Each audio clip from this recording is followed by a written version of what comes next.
Arrête tout. Juste une seconde. Arrête de scroller. Arrête ce que tu faisais, parce que ce que tu t'apprêtes à lire pourrait être exactement ce dont tu avais besoin aujourd'hui. Pas demain. Aujourd'hui. Il arrive dans une vie des moments qui ne ressemblent à aucun autre. Des moments qui ont une densité particulière. Une texture différente. Et beaucoup de personnes, en traversant ces moments, décrivent la même chose. Le sentiment que quelque chose de plus grand qu'elles essaient de les rejoindre. Pas à grands cris. Pas de façon spectaculaire. Mais avec une insistance tranquille, patiente, qui ne se décourage pas. Tu pourrais peut-être ressentir quelque chose comme ça en ce moment. Ce léger inconfort intérieur. Cette agitation que tu n'arrives pas tout à fait à nommer. Cette impression d'être à deux doigts de quelque chose, sans savoir exactement de quoi il s'agit. Si c'est le cas, reste là. Ce que tu ressens mérite d'être entendu. Il y a une expérience que beaucoup de gens partagent, même sans se connaître, même en vivant des vies très différentes. C'est l'expérience du report. Du plus tard. Du quand les choses iront mieux, quand j'aurai plus de temps, quand je me sentirai plus fort. On ne dit pas non. On dit juste pas maintenant. Et on croit sincèrement qu'on répondra. Qu'on agira. Qu'on fera ce pas qu'on sait qu'on doit faire. Mais la vie avance. Les saisons changent. Et ce qui semblait pouvoir attendre finit parfois par s'estomper doucement, sans qu'on s'en rende vraiment compte. Tu pourrais te reconnaître dans cela. Ou peut-être pas. Mais si quelque chose en toi hoche la tête en lisant ces mots, c'est peut-être parce qu'il y a une vérité là-dedans qui te concerne. Certains décrivent des nuits où le sommeil ne vient pas vraiment. On se réveille à des heures étranges, les yeux ouverts dans le noir, avec cette sensation floue que quelque chose attend. Que quelque chose observe. Que tu es plus proche d'une réponse que tu ne le crois, mais que tu ne sais pas encore quelle est la question. D'autres décrivent une fatigue qui n'est pas physique. Tu peux avoir dormi, mangé, pris soin de toi, et pourtant quelque chose reste lourd. Pas dans le corps. Plus profond que ça. Comme si quelque chose que tu portes depuis trop longtemps n'avait pas encore été déposé. Et puis il y a cette clarté qui semble s'être voilée. Tu prenais des décisions avec une certaine assurance autrefois. Tu savais ce que tu ressentais. Tu avais une direction. Et maintenant, tu te surprends à hésiter sur des choses qui auraient coulé de source avant. À changer d'avis plusieurs fois. À chercher la validation des autres sur des choix qui t'appartenaient naturellement. Si tu te reconnais dans l'une de ces descriptions, ou dans plusieurs, sache que tu n'es pas seul. Ce que tu traverses, d'autres le traversent aussi.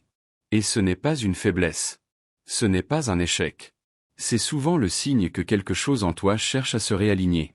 Que quelque chose demande à être entendu. Il y a une forme de confusion particulièrement usante. Celle qui revient chaque fois qu'on croit en être sorti.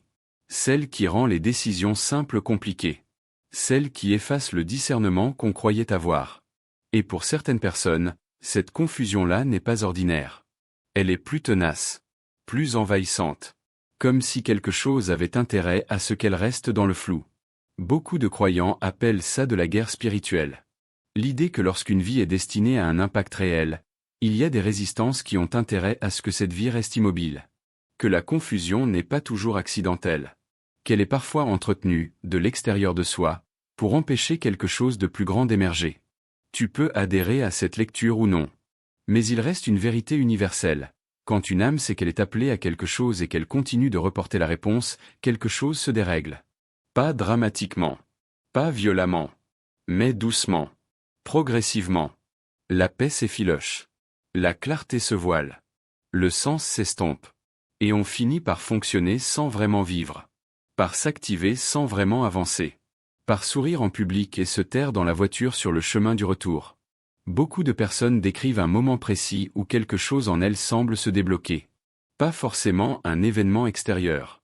Plutôt une décision intérieure. Un endroit atteint, au fond d'elles-mêmes, où elles comprennent qu'elles ne peuvent plus continuer à dire plus tard. Pas parce que plus tard est impossible. Mais parce que plus tard leur coûte trop cher. Ce coût-là, on ne le mesure pas toujours correctement. On pense qu'on perd du temps. Mais ce qu'on perd vraiment, c'est de la joie. De la paix. Des saisons entières de sa propre vie passées à tourner en rond alors qu'une direction attendait d'être prise. On perd la légèreté de celui qui marche en accord avec ce qu'il sait être vrai pour lui. Et pour certains, c'est à partir de ce type de prise de conscience que des changements commencent à apparaître. Pas de façon magique. Pas avec des garanties écrites. Mais quelque chose se remet en mouvement. Une clarté retrouvée. Une paix qui n'était plus là depuis longtemps. Des portes qui s'entr'ouvrent, non pas parce qu'on les a forcées, mais parce qu'on a enfin commencé à marcher dans la bonne direction. Il arrive que ce soit une conversation. Il arrive que ce soit une lecture. Il arrive que ce soit un moment de silence dans lequel quelque chose se pose enfin. On ne sait pas toujours ce qui déclenche le tournant. Mais ceux qui l'ont vécu s'en souviennent. Ils se souviennent où ils étaient. Ce qu'ils ressentaient. Et ce qu'ils ont décidé. La foi, dans ce contexte, ne demande pas la certitude. Elle ne demande pas d'avoir tout résolu avant d'avancer. Elle demande juste quelque chose de plus simple et en même temps de plus difficile. Rester ouvert. Accepter d'écouter. Faire le pas suivant, même quand on ne voit pas encore le chemin complet. Ce n'est pas une faiblesse de ne pas avoir toutes les réponses. Ce n'est pas un manque de maturité de ressentir encore de la peur. Ce qui compte, c'est la décision de ne plus laisser la peur occuper la place de pilote. De ne plus la laisser décider à la place de ce que l'on sait être vrai. Si tu traverses une période où tout semble peser plus lourd que d'habitude, où les décisions semblent plus opaques, où le sens semble plus difficile à saisir, tu pourrais avoir le sentiment que quelque chose de plus grand cherche à te rejoindre. Que quelque chose attend d'être entendu. Que cette période n'est pas un hasard, mais une invitation. Pas une invitation à la performance. Pas une invitation à devenir parfait avant d'avancer. Une invitation à rester. À ouvrir un espace intérieur. À laisser la conversation commencer. Partage ce message avec 3 personnes dans ta vie qui traversent elles aussi une période d'hésitation ou de doute. Tu penses peut-être déjà à quelqu'un en ce moment. Quelqu'un qui a besoin d'entendre qu'il n'est pas seul. Que ce qu'il ressent est réel. Et que quelque chose peut changer à partir du moment où on cesse de reporter l'essentiel. Il y a des personnes qui, après un moment de prise de conscience comme celui-ci, décrivent des semaines qui changent de texture. Pas parce qu'elles ont tout résolu d'un coup. Mais parce qu'elles ont pris une décision intérieure simple et radicale. Ne plus remettre à demain ce que leur cœur leur demande de faire aujourd'hui. Et pour certaines d'entre elles, c'est à partir de là que les choses ont commencé à bouger. Des opportunités qu'elles avaient cessé d'espérer. Des relations qui se sont rétablies. Une paix qui est revenue, sans raison apparente, ou plutôt avec une raison très claire. Elles avaient cessé de se battre contre elles-mêmes. Ce n'est pas une promesse de résultat garanti. C'est une observation honnête sur ce que beaucoup de personnes vivent quand elles cessent de reporter l'alignement avec ce qu'elles savent être vrai. Alors si quelque chose en toi reconnaît ces mots, si quelque chose résonne, si tu te dis oui, c'est exactement ce que je vis, alors peut-être que ce message est arrivé au bon moment. Reste connecté à ce qui continue d'être partagé ici. Parce que ce que tu as reçu aujourd'hui n'est qu'un début. Et ce qui suit peut construire sur ce que tu as reçu maintenant. Voici la seule chose que je te demande. Pas de performance. Pas de promesse parfaite. Juste une déclaration sincère, depuis l'endroit le plus honnête en toi. Dis-le, si tu en ressens le besoin. Écris-le, si ça t'aide à le rendre réel. Ces quelques mots simples, qui pourraient changer quelque chose dans la façon dont tu avances à partir d'aujourd'hui. Je ne reporte plus. Pas parce que tu n'as plus peur. Pas parce que tout est devenu clair. Mais parce que tu as décidé de ne plus traiter ce qui compte comme si ça pouvait toujours attendre. Dans les jours qui viennent, sois attentif à ce qui se présente. Aux pensées qui arrivent avec une paix inhabituelle. Aux conversations qui surgissent comme par hasard. Aux portes qui s'entr'ouvrent juste assez pour te montrer qu'elles ne sont pas fermées. Ces choses-là ne seront peut-être pas spectaculaires. Mais elles seront réelles. Et tu les reconnaîtras parce que tu auras décidé de regarder.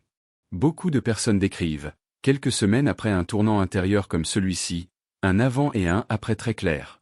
Pas un avant parfait et un après sans difficulté. Mais un avant où tout semblait lourd, flou, répété, et un après où quelque chose de nouveau était devenu possible.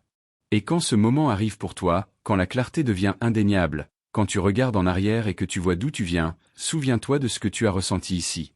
Souviens-toi de ce que tu as choisi. Parce que ce moment-là, ce sera le moment où tout a commencé à changer. Ce sera le moment où tu as arrêté de fuir ce que tu savais être vrai. Ce sera le début d'une histoire que d'autres, un jour, entendront. Et qui leur donnera, à eux aussi, le courage de dire « Moi non plus, je ne reporte plus ». Ta nouvelle saison ne commence pas quand les conditions seront parfaites. Elle commence au moment où tu décides qu'elle commence. Elle commence maintenant, si tu le choisis. Elle t'attend. Elle a toujours été là. Et c'est toi qui arrives enfin.